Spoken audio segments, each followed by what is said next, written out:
Hello મિત્રો, સ્વાગત છે તમારું ફરી એકવાર આપણી યુટ્યુબ ચેનલ કરંટ ક્લાસમાં. સૌપ્રથમ આપણે એસિડ બેઝ ક્ષાર જોઈ ચૂક્યા છીએ, ત્યારબાદ ધાતુ અધાતુ, ત્યારબાદ આપણે પરમાણુઓ અને પરમાણુના બંધારણ વિશે જોઈ ગયા છીએ. ત્યારબાદ હવે આપણે જોવાનું છે કાર્ય અને ઉર્જા. લેક્ચર નંબર 4માં આજે આપણે ડિટેલમાં કાર્ય અને ઉર્જા વિશે માહિતી મેળવીશું. તો ચલો સૌપ્રથમ શરૂઆત કરીએ તો કાર્ય એટલે શું, કાર્ય કોને કહેવામાં આવે છે. તો આપણે સરળતાથી એની વ્યાખ્યા જોઈએ કે પદાર્થ પર કોઈ બળ લગાડવામાં આવે ત્યારે તેના સ્થાનમાં કોઈ ફેરફાર થાય છે, તો તેને આપણે કોઈ એક કાર્ય થયેલું કહેવાય. લખીએ આપણે, પદાર્થ પર લાગતા બળ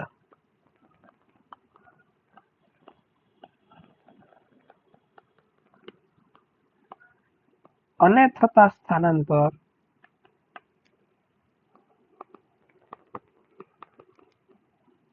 ના ગુણનફળને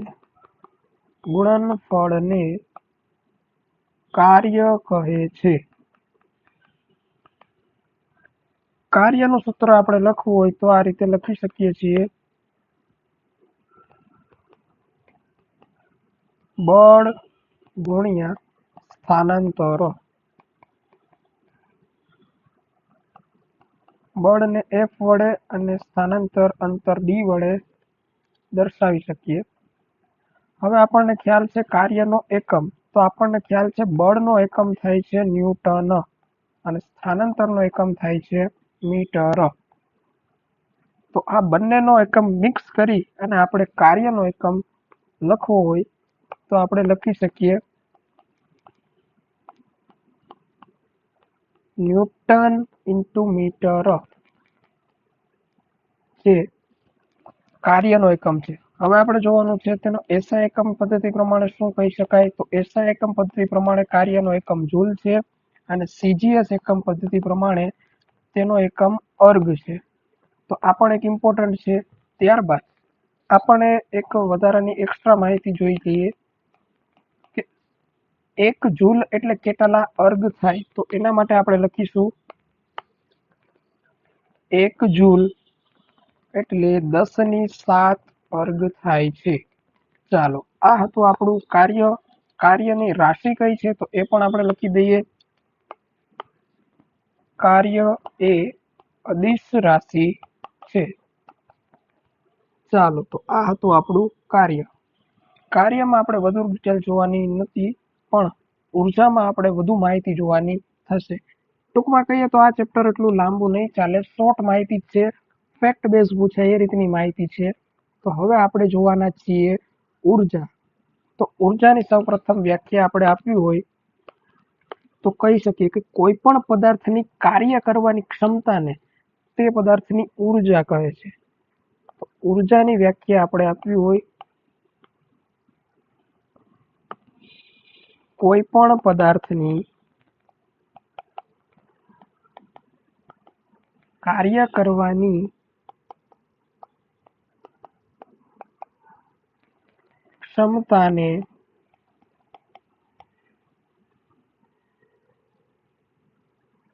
તેમાં રહેલી ઉર્જા કહેવાય છે. તેમાં રહેલી ઉર્જા કહે છે. ત્યારબાદ આપણે જોઈએ તો ઉર્જાનો એકમ શું છે. તો ઉર્જાનો એકમ છે જૂલ. હવે આપણે જોવાનું છે ઉર્જાના સ્વરૂપો જોવાના છે. ઉર્જાના સ્વરૂપોમાં આપણે પહેલા તેના બે પ્રકારો જોઈ લઈએ. સૌપ્રથમ તો ઉર્જાના બે પ્રકાર જોશું કે ઉર્જાના પ્રકારો કયા છે. ત્યારબાદ આપણે જોશું ઉર્જાના સ્વરૂપો કયા છે. ત્યારબાદ આપણે જોશું ઉર્જા સંરક્ષણનો નિયમ. તો ઉર્જાના પ્રકારો મેઇન પ્રકાર બે જ છે, જેમાં પહેલો પ્રકાર છે ગતિ ઉર્જા, જેને કહેવાય છે કાઇનેટિક એનર્જી.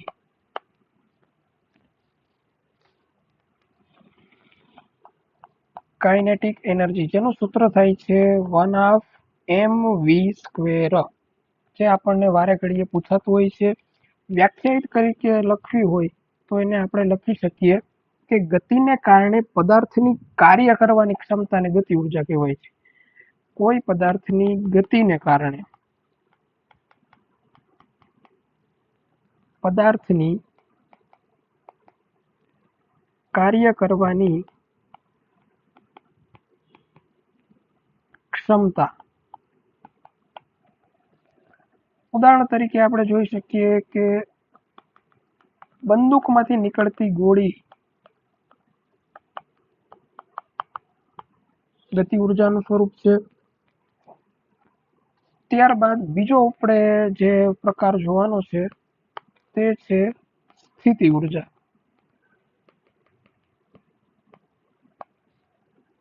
સ્થિતિ ઉર્જાને આપણે દર્શાવીશું પોટેન્શિયલ એનર્જી.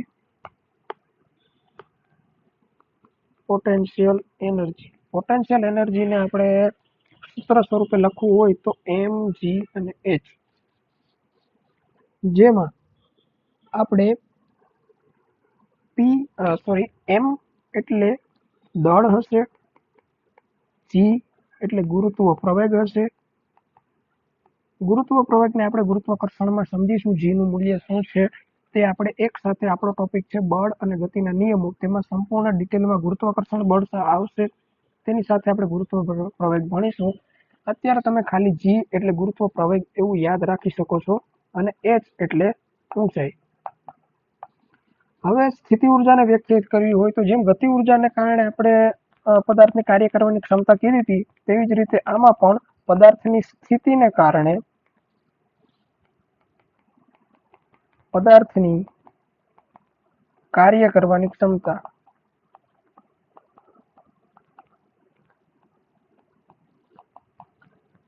એમના ઉદાહરણ જોવા હોય તો દાખલા તરીકે સ્થિતિ ઉર્જા એટલે ડેમમાં ભરેલું પાણી, એ સ્થિતિ ઉર્જાનું ઉદાહરણ કહી શકાય. ત્યારબાદ ધનુષની ખેંચેલી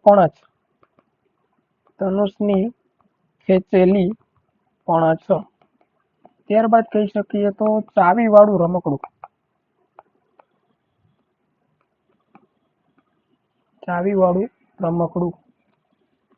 ત્યારબાદ આપણે જોઈએ આ બંને ઉર્જાને સંયુક્ત રીતે કયા નામથી ઓળખવામાં આવે છે, જે ઘણી બધી એક્ઝામમાં પૂછાય છે, તો તેને કહેવામાં આવે છે યાંત્રિક ઉર્જા.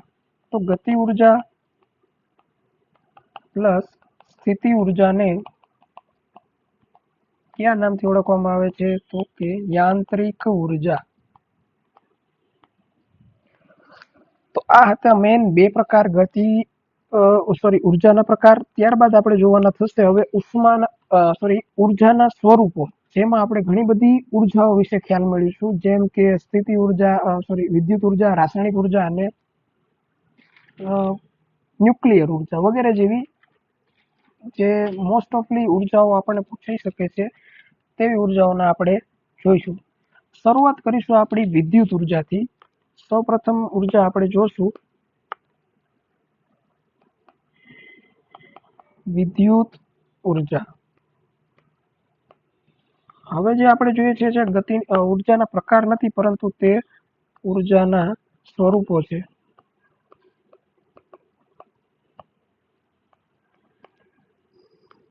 તો એમાં આપણે જોઈશું કે વિદ્યુત ઉર્જાની વ્યાખ્યાયિત કરવી હોય તો આપણે કઈ રીતે કરીશું, તો વિદ્યુત ભારની ગતિના લીધે જે કોઈ ઉર્જા ઉત્પન્ન થાય છે તેને વિદ્યુત ઉર્જા કહે છે. વિદ્યુત ભારની ગતિના લીધે જે ઉર્જા મળે તેને વિદ્યુત ઉર્જા કહે છે. વિદ્યુત ઉર્જામાં યાદ રાખવામાં તો પૂછવામાં આવે તો ભારતમાં સરેરાશ પ્રત્યેક કુટુંબ 200 જૂલ પ્રતિ સેકન્ડ જેટલી વિદ્યુત ઉર્જા વાપરે છે. ત્યારબાદ આપણે જોવાનું છે ઉર્જાનું બીજું સ્વરૂપ, જેનું નામ છે રાસાયણિક ઉર્જા. જેમાં રાસાયણિક પ્રક્રિયા થઈને જે કોઈ ઉર્જા મળે છે તેને આપણે કહીએ છીએ રાસાયણિક ઉર્જા. જેનું મેન ઉદાહરણ જોવું હોય તો કોલસાનું દહન. એ બેસ્ટ એક્ઝામ્પલ છે રાસાયણિક ઉર્જાનું. તો વ્યાખ્યાયિત લખવી હોય તો આ રીતે લખી શકીએ આપણે કે રાસાયણિક પ્રક્રિયામાંથી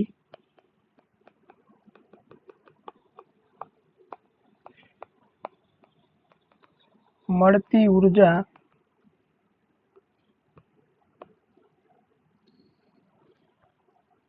દાખલા તરીકે 1 કિલો કોલસાના દહનમાંથી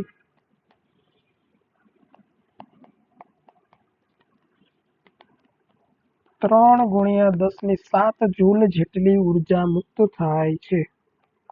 આ ઉર્જા મુક્ત થાય છે ત્યારે ઉર્જાના બે પ્રકારે થાય છે, જેમાં આપણે કહી શકીએ ઉષ્માનું શોષણ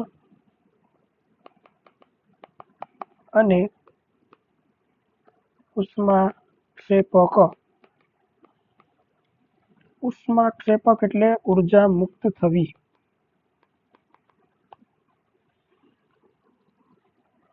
ત્યારબાદ આવે છે ઉષ્મા ઉર્જા. રાસાયણિક ઉર્જા ત્યારબાદની ઉષ્મા આવે છે, જેનું નામ છે ઉષ્મા ઉર્જા. ઉષ્મા ઉર્જાનું વહન. ઉષ્મા એટલે આપણને ખ્યાલ જ છે ગરમી દ્વારા જે કોઈ મળતી ઉર્જા છે તે ઉષ્મા ઉર્જા છે, જેનું વહન આપણા માટે ખૂબ જ ઇમ્પોર્ટન્ટ બને છે. વહન કઈ કઈ રીતે થાય છે? તો એક વસ્તુ છે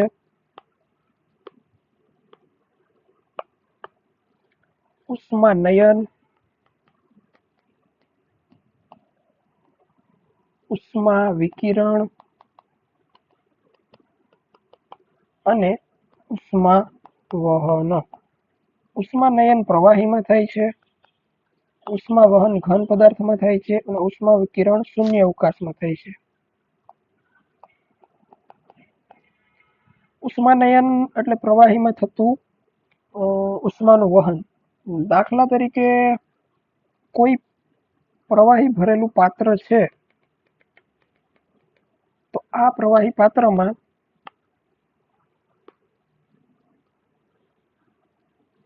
પાણી રહેલું હોય છે.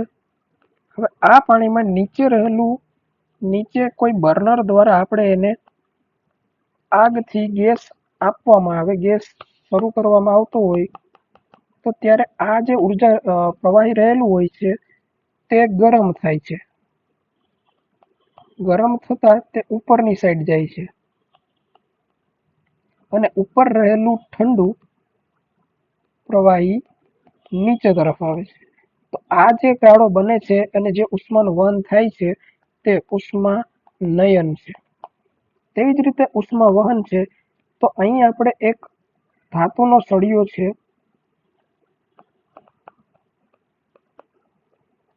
તેની નીચે આપણે અહીં ગરમ કરવામાં આવે, અહીંથી આગ દેવામાં આવે એક છેડાથી અને અહીંથી એક છેડો પકડવામાં આવે, તો અહીંથી જે છેડો ગરમ થશે એ ધીમે ધીમે અહીં આ છેડા સુધી પહોંચશે, તો આખો સળિયો ગરમ થશે. તો આ બાબતને કહેવાય છે ઉષ્મા વહન. અને ઉષ્મા વિકિરણ એટલે પૃથ્વી અને સૂર્ય વચ્ચે જે થાય છે તેને કહેવાય છે ઉષ્મા વિકિરણ. તો આ હતી ઉષ્મા ઉર્જા. ત્યારબાદ આપણે જોવાની છે ન્યુક્લિયર ઉર્જા.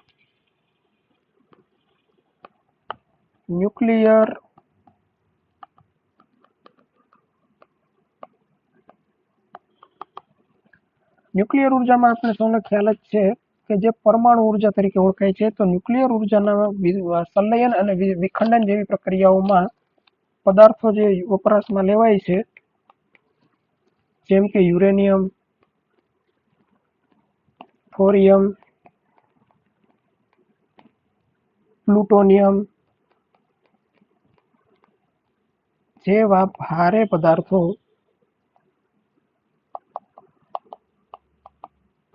ના સંલયન અને વિખંડન ની પ્રક્રિયાથી આપણને ન્યુક્લિયર ઉર્જા પણ મળે છે. હવે આવે છે ઉર્જાના એકમની વ્યાખ્યા. તો ઉર્જાનો એકમ આપણે શું કહી શકીએ? તો ઉર્જાનો એકમ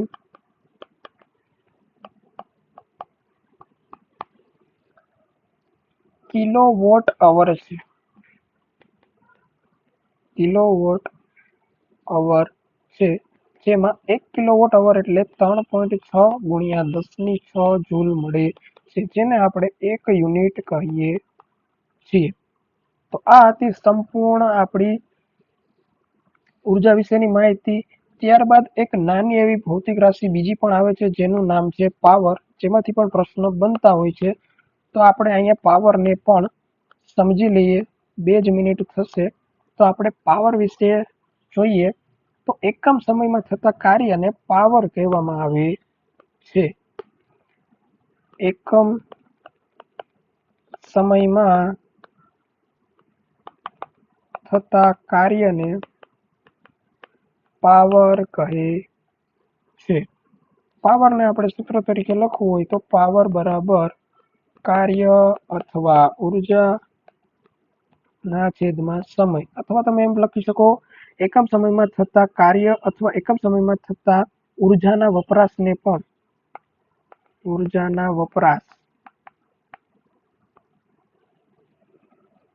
પાવર કહે છે. પાવરનો એકમ જે છે, પાવરનો એકમ વોટ છે.